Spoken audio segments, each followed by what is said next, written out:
My name is Keihly Moore, and I'm one of the volunteers on the planning committee this year. Welcome to Working Smarter, not harder, not working harder, not smarter. That's not why we're here. We want to work smarter.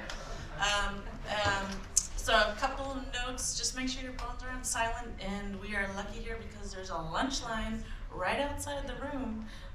Just need to go on the left side, the far left, to start the line, and make sure you hand in your lunch tickets.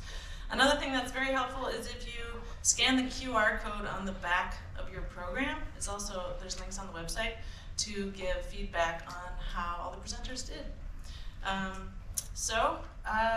Welcome, and I will let the crew start off.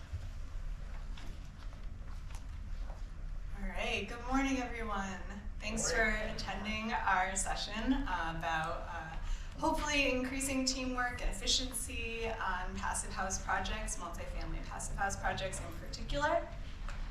Our learning objectives, just to get everyone on the same page, you're going to hear from a bunch of different project team members on their perspective of passive house projects, what's important to them, what are they coming in, what's their lens on the project. Identification of roles and responsibilities, super important on these projects. These are really complex projects, so working together to get them completed. And then hopefully some of the approaches we talk about today can be taken and used on other projects that you may be working on in your jobs. And so quickly we're gonna have each person introduce themselves, a little bit about who they work for and their point of view on passive house projects. Zoe.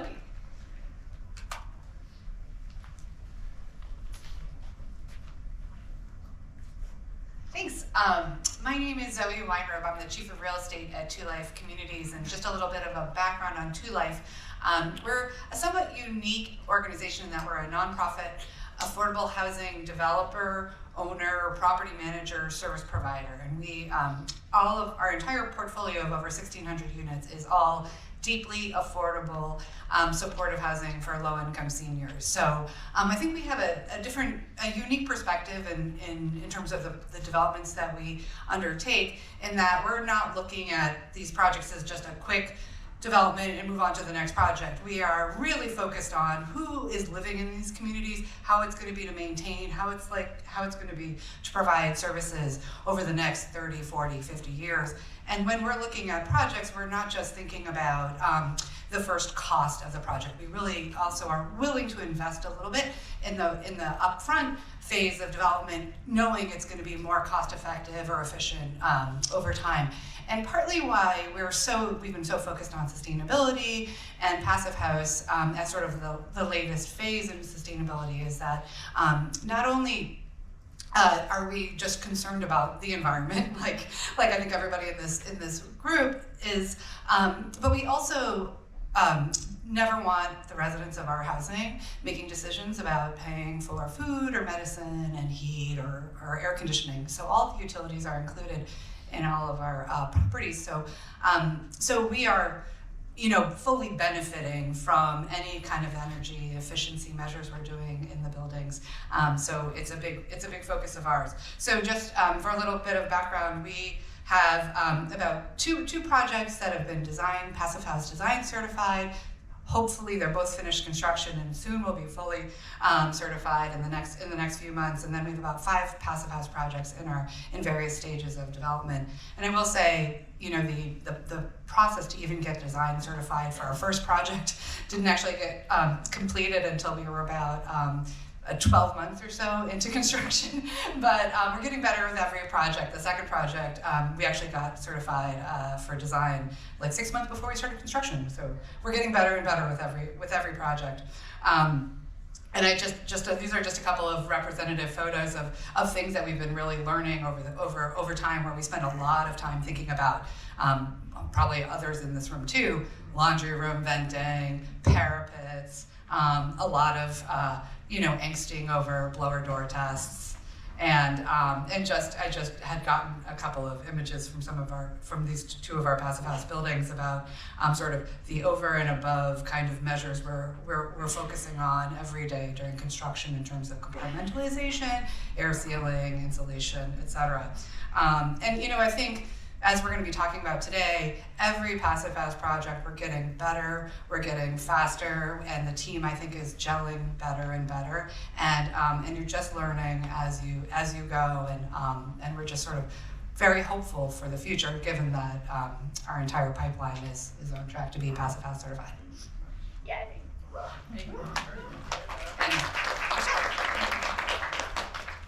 Bring it down.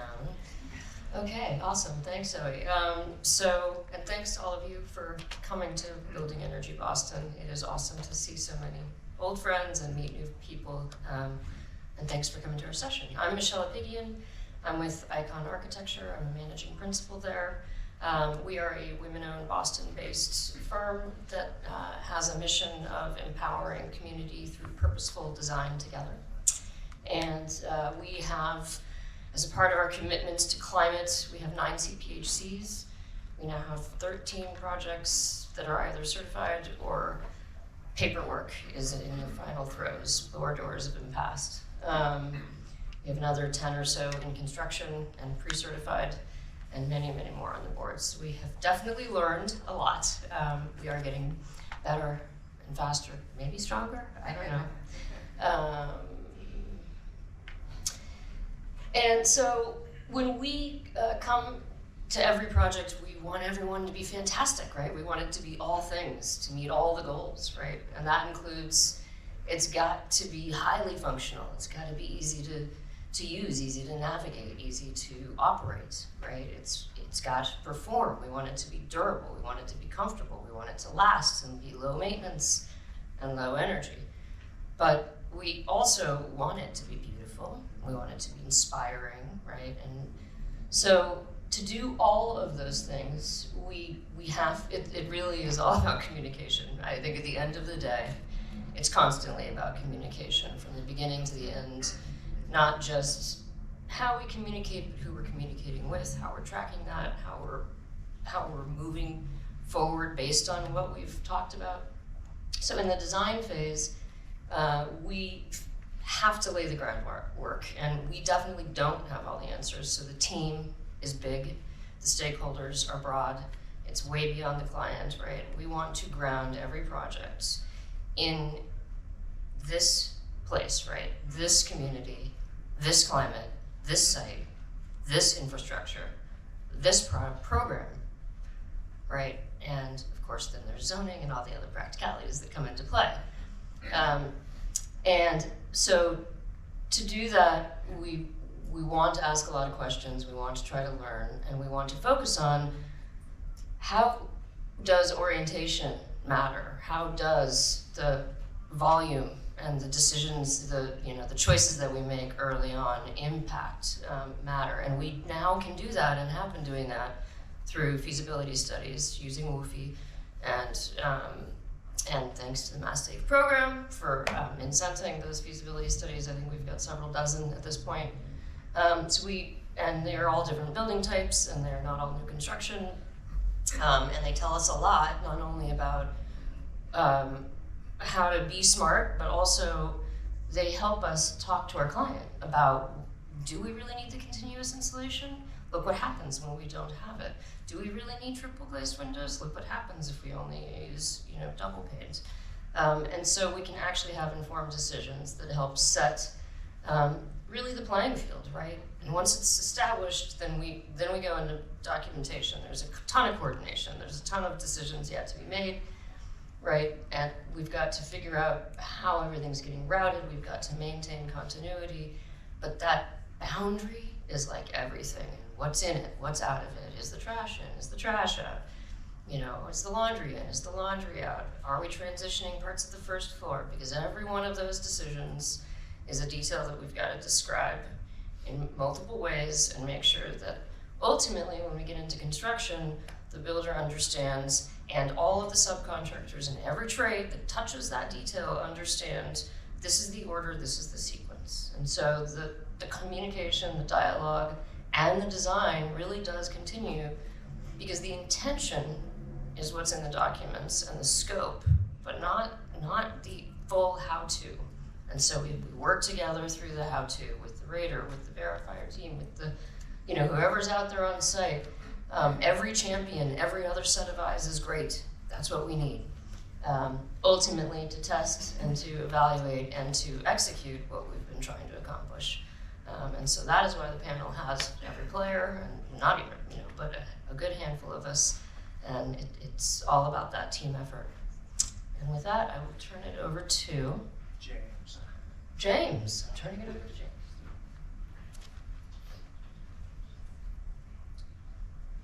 Good morning, everyone. So I'm going to start with an excuse. If I'm not smart or funny, it's because I'm recovering from walking pneumonia. I'm having a little trouble staying awake, but I'm good. Now, this is my first day out this week, which I'm super excited about. I've spent a lot of time with my dog Milo this week, which has been great. And, as I look out at the audience, he's way cuter than any one of you.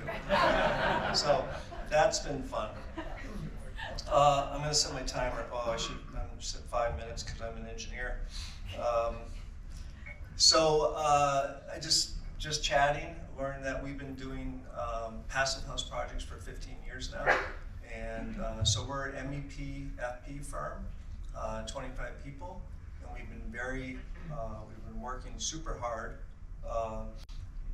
Back in 2008, we were connected to Castle Square Tenants Association project, which was a 200 unit, I think 2 buildings. They got a new wrapper. It was a deep energy retrofit, and that was our introduction. We were connected. Win Development, their sustainability person Heather Clark, who just finished up being part of the White House, advocating for buildings at the highest level. She asked Betsy Pettit from Building Science Corporation, hey, do you know good mechanical engineering? She mentioned our name, Betsy Pettit. So thanks to Betsy Pettit and to Heather Clark for getting us started in this area of multifamily. And since then, since 2008, we've been engineer of record for 24,000 units of housing, 5,000 of which are passive house, which is across 65 projects. So we've been around the block now with passive house. And what I want to emphasize, the other thing I want to say about Petersen Engineering is we're super proud that we're the only MEP FP firm that we're aware of in the world, maybe the galaxy, that's 50% women, 50% men. Thank you for the applause. So I won't read these, but the super important thing about being the MEP FP is understanding enough about buildings and enclosures to do your job well.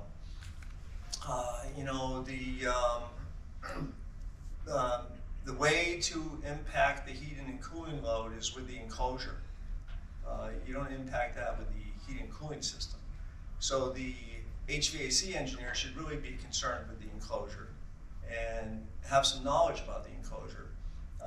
And then once you understand you have a good enclosure as the heating and cooling engineer, responding to that enclosure. So these 6 points get at that. So for example, one thing I think where we're coming up short is the biggest lever we can grab to have an impact on, what was the word? Crushing loads, is the form of the building. So for example, we have projects that come in that have sawtooth walls. We had a project this week that came in that had a facade where, so a sawtooth wall could easily double the area. And so it's basically really basic heat transfer. One of the variables is area. So if the area doubles, the heat loss doubles. And so it's surprising how much area you can add through the form of the building, whether it's the general shape of the building or whether it's the undulations in the facade, or it might a lot of things. We had a job come in that had sections that were set in. They gave certain dwelling units a patio, I think, an outdoor patio. But if you think about it, instead of the thermal barrier going straight across, you were adding the other five sides of the cube. So you were increasing the area of the enclosure at that location by 5. So I heard Ken Levinson say something really great about form when he came to Passive House Mass last week. He said, you can undulate your facade, but don't undulate the thermal barrier. Okay, remember that, architect. So, go to town on the facade, but do whatever you can to keep that thermal barrier flat. So that would be where you have, what's it called when you have a deck on a big multi-story building? Balcony. Pardon me? Balcony. Balconies. So, or parapets. Don't have the insulation go up and over. So I'm out of time, but I'm really looking forward to the Q&A section.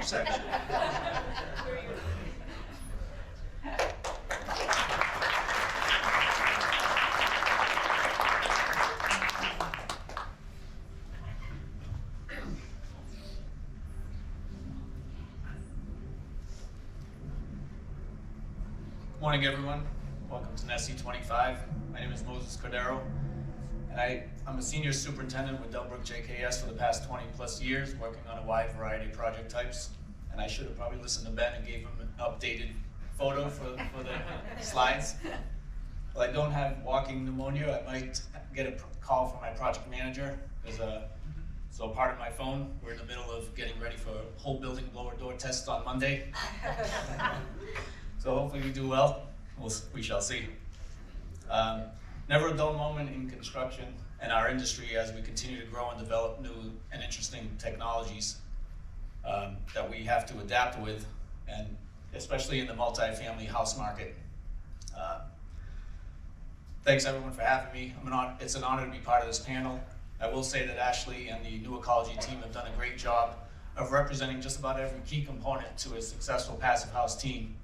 We have an owner who has a vision and is satisfying a need for multifamily buildings within our communities. Then we have an architect who answers the call with a meticulous design and in collaboration with our CPHC professionals. And of course we have our engineering masterminds who serve the form of function on a project to bring all these systems together and just to make them work. What does that leave us? That leaves us with folks such as myself. We answer the call for execution on a project. It's up to us to take these designs and these functions and systems and bring them to life. We take a plan and we simply execute. We all know in the room that nothing goes wrong during execution, right? It always goes pretty smooth. With that said, we wanted to develop a plan. As a general contractor in a multi-family passive house, especially passive house arena, we wanted to develop a plan to promote awareness amongst our subcontractor base. We wanted to develop systems to have communication in place and also quality control measures throughout these projects. We can employ a few tactics, one of which is we always take our passive house deliverables and incorporate them into our milestone schedules and tie them into our baselines. That basically keeps everybody in tune, keeps everybody working together. Next month we know what we're doing. That triggers our passive house team for inspections, hopefully, and everybody's gelling together.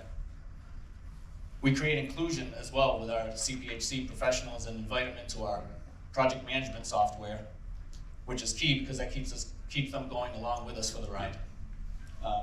Submittal process, which I know Ashley will get into a little further later on. You name it, they're part of. They have access to our project management software. They know the updates, RFIs, everything that comes through. We're all working as a team. These are just a few minor examples, a couple of minor examples. But is that the call for the blower test? These are just a couple of minor examples, but all it does is help strengthen our communication on a project and keeps us all working together. And the timing, talk about having the schedule shared with our CPHC professionals where they know the timing of a project, they know when they're up at bat. So it all helps. Beyond that, we wanted to develop a plan to promote, like I said earlier, passive house awareness amongst our subcontractor base. Over the years at Delbrook, we strive to develop tools which will make our task of execution as easy as we can make it. This is just one of the examples.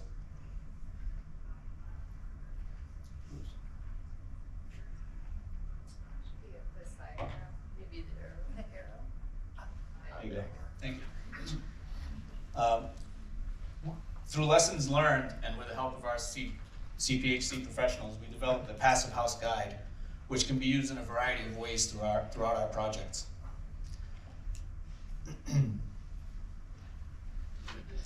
It's a simple document which will touch on, as you can see on some of the pictures, this is not all of it, I want to say it's 70, 80 pages of a document.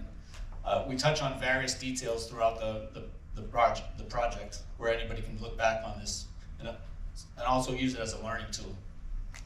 We touch on building architectural details, scheduling SOPs, we touch on self-inspecting SOPs, unit checklists, as you can kind of see an example on the bottom right there. It's sort of a report card for our team that we go around and we track blower door tests, self-imposed blower door tests, insulation values, you name it. We go through the project and we track these systems, these items. We also use the guide for reference throughout for the team to look back on. One of the things you got to consider is some of the durations for our projects are 1 to 2 years long.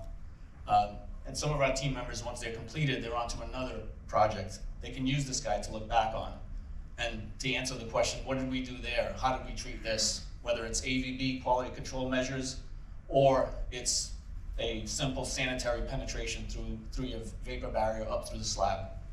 Granted, all our team members should be aware of these tasks, but again, it serves as, hey, what did we do? How did we handle that? What I think is probably some of the most important aspects of being able to utilize this guide is that in one way or another, we can use it for buyout, which can also use as visual aids for pulling scope for a subcontractor, buying out scope for a subcontractor. Excuse me. We can also use this for our pre-con efforts on site. As new team members come to the project, we'll bring out the guide and have this as a communication tool. Then from there, once the team members come to the site, during our site orientations, we can also use this document as a visual aid to, let's say the drywallers come to site. Granted, some of everybody that's in this room knows exactly what is expected from these designs. These are the workers that are physically installing this work, so we get to have a document that we can sit in front of a screen and show them. Speaking of orientations, while the new ecology team does an excellent job with contractor orientations on site, it's then up to us as a GC to take this information to a granular level, to boots on the ground. These are the folks who are physically installing and executing the function, the design, and ultimately a successful vision for the owner. Thank you.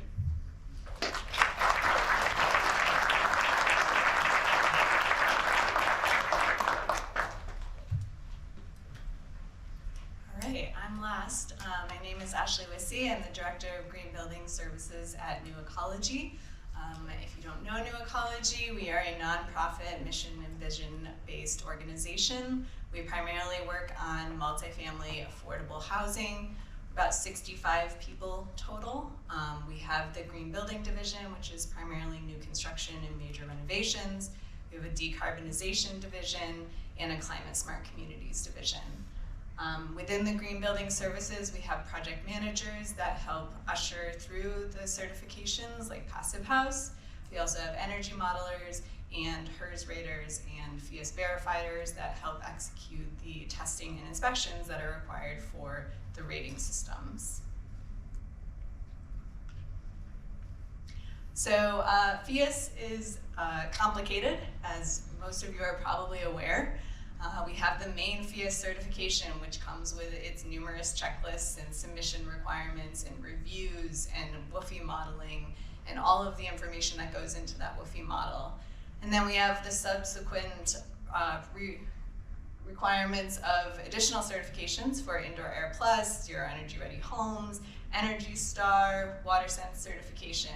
And with all the checklists required for each of those co-requisite certifications, we're up to probably around 1,000 checkboxes that someone has to confirm on a project. Most of the time that's us, but we're humans, and it needs to be a shared responsibility to make sure this project is getting across the finish line and FIAS certified. Most of our projects were involved from schematic design through to operations. It's about a 3 to 5 year process in a good scenario. Sometimes up to 10 years if we're waiting on funding or redesigning buildings because of zoning or other requirements. And so we want to make sure that we're documenting everything, someone's responsible for the decision making, we're not missing things so that we get to the end and we fail the test. That's the worst case scenario, right? We want to make sure we're finding those problems early.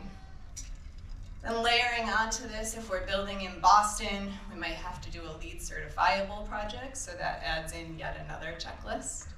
An Enterprise Green Communities certification might be required if you have EOHLC or low-income housing tax credits.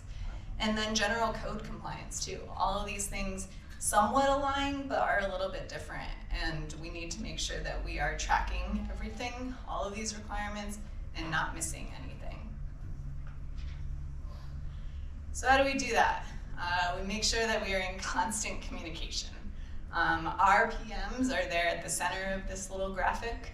We are managing that rating system and communicating with the design team all throughout design. We're doing plan and spec reviews. We're ensuring that every little piece on that checklist is accounted for in a note on a design drawing or in a specification line item, so that in a year from now, we can go back and say, nope, that was included. We do have to do that. It's part of the requirement.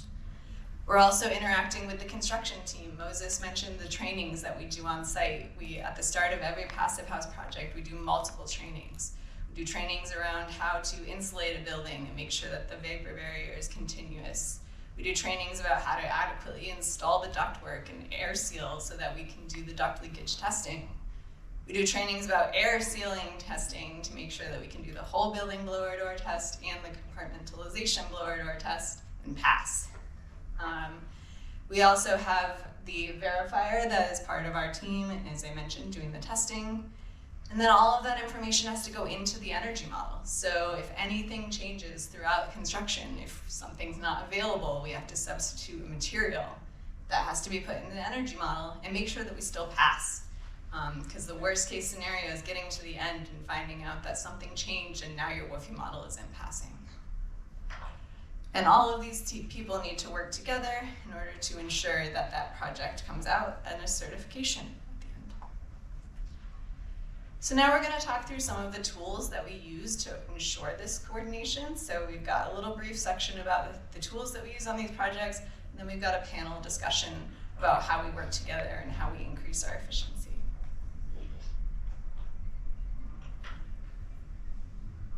Go back. There we go. All right, so the first item, WFI modeling. Absolute requirement of passive house certification. And the first question we get from projects is, what do I need to put in the WFI model? Well, it's not always a standard list of information, but there are some key items that we've found are somewhat baseline for multifamily projects, approximately 50 to 100 units, that will ensure or at least move us towards a passing WFI model. The roof, the R value of the roof in general, we see it has to be R50. The exterior walls, the R effective, has to be around R21. And that means you have to have more insulation than that because you have to discount it for the studs. The slab, although this says R16, that'd be awesome if we could do that on every project. Most projects are doing more like R10. So then you have to give and take, right? So if you're reducing that a little bit, where are you increasing efficiency elsewhere to help your model pass? We're using passive house windows, making sure we have U values of 0.15 to 0.17, solar heat gain coefficients around 0.4. And then a really big one is the ERV recovery efficiency. So most of our projects have central ERV systems, and at a minimum we need an 80% efficiency on that system. And in some cases that might include upsizing that ERV just slightly so that it can run at a lower speed and be more efficient. So kind of at odds with the right sizing of an ERV, but making sure that it operates properly. The geometry of the building, as James mentioned, as Michelle mentioned, that's going to be our baseline. So what does that building look like? And are we sure that that geometry is going to stay the same, or are we going to get 2 rounds in with Wisse, change the design of the building, have to completely redo the model, and now all the outputs change? Definitely has happened, but not ideal. We want to make sure that we're trying to keep those decisions up front so that we're moving forward with the same building. And then the last item is solar PV. You can see here, they're all zeros in that input. Obviously, solar PV can help you pass the Wisse model, but we want it to be a last resort. We don't want to be counting on that solar to pass our Wisse model. Solar can't always be installed right after construction. It might be 6 months out, which means you can't get your certification for 6 months. It might be a cost issue that you just can't pay for it then.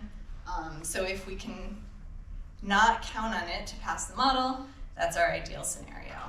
And then if it does get installed, awesome, we have a little bit of a buffer. Identifying roles and responsibilities early on in the project. So this is a spreadsheet that we use to help everyone understand what they are responsible for within the certification. During the feasibility study, who's providing the design inputs? Who's doing the Wisse model? Sometimes it's us, sometimes it's someone else on the team.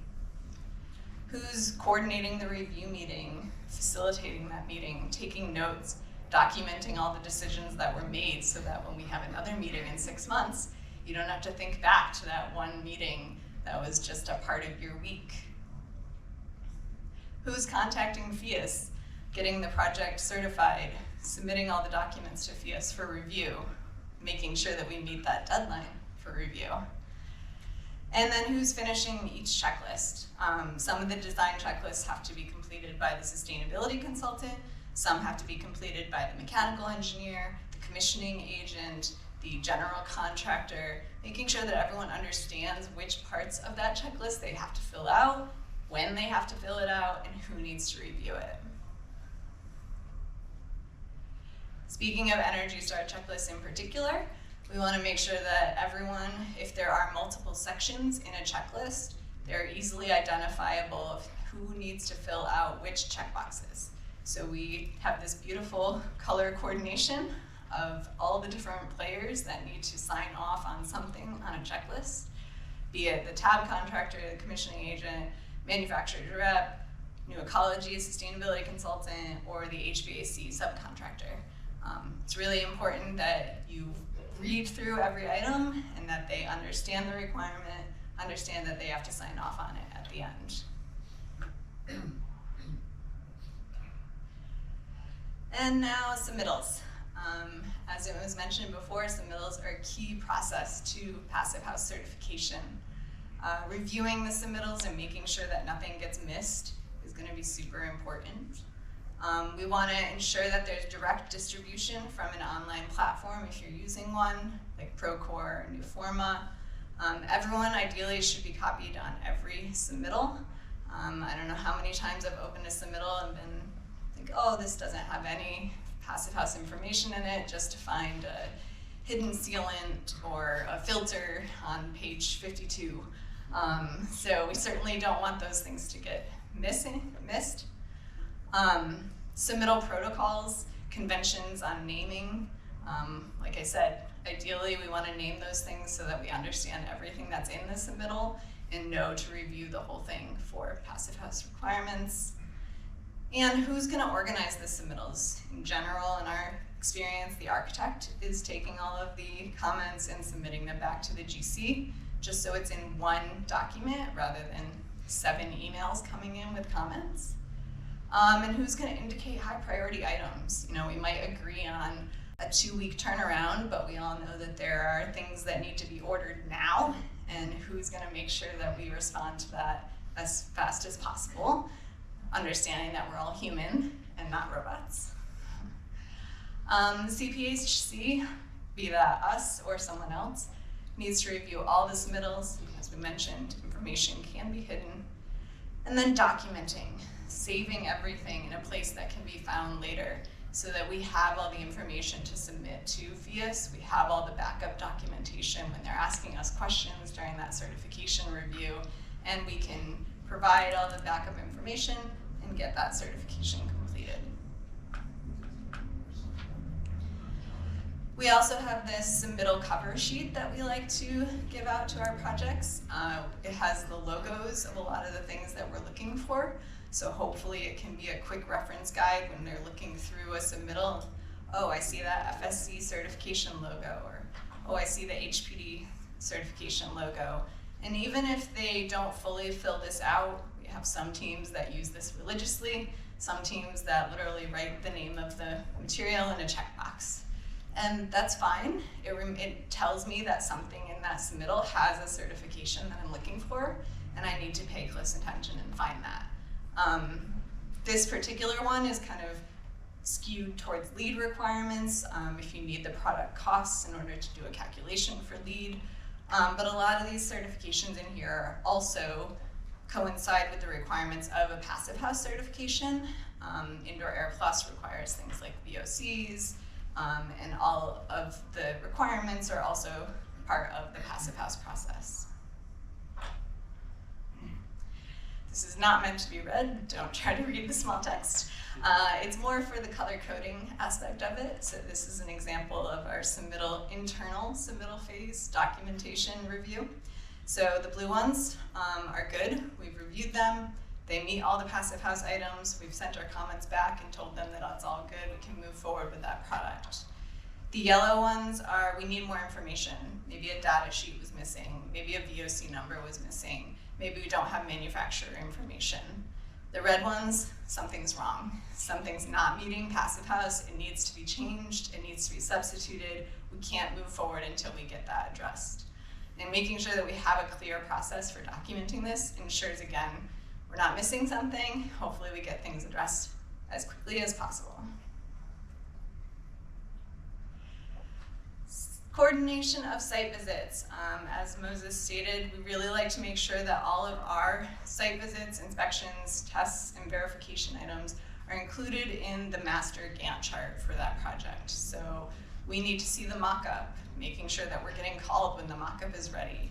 We need to see the insulation in the walls, making sure that we're getting called before the drywall goes up so that we can see it in the walls. We're coordinating trainings. We want to train the people before they're doing the work. So making sure that it's built into that Gantt chart so that someone on site knows to call us before moving forward.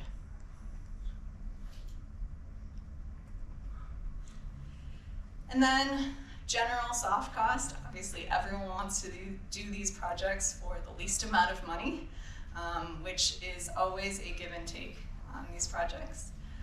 We want to make sure that we're removing overages, so that roles and responsibilities we talked about, we don't want to duplicate work. We want to make sure everyone's clear on what they're doing, we're sharing information, we're not duplicating efforts. The fees and the scope, at the very beginning, Zoe's a really great example of someone who understands the process, understands who should be doing what, but not every owner has that experience.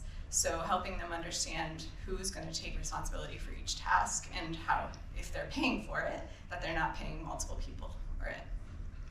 We talked a little bit about simplicity in design. That really is the heart of efficiency on these projects. We all want beautiful buildings. We all want things that are going to support healthy living, but we also want it to be simple in the passive house and building science aspects so that we don't have issues with that undulating facade or those built-in patios. You know, that makes it much more complicated.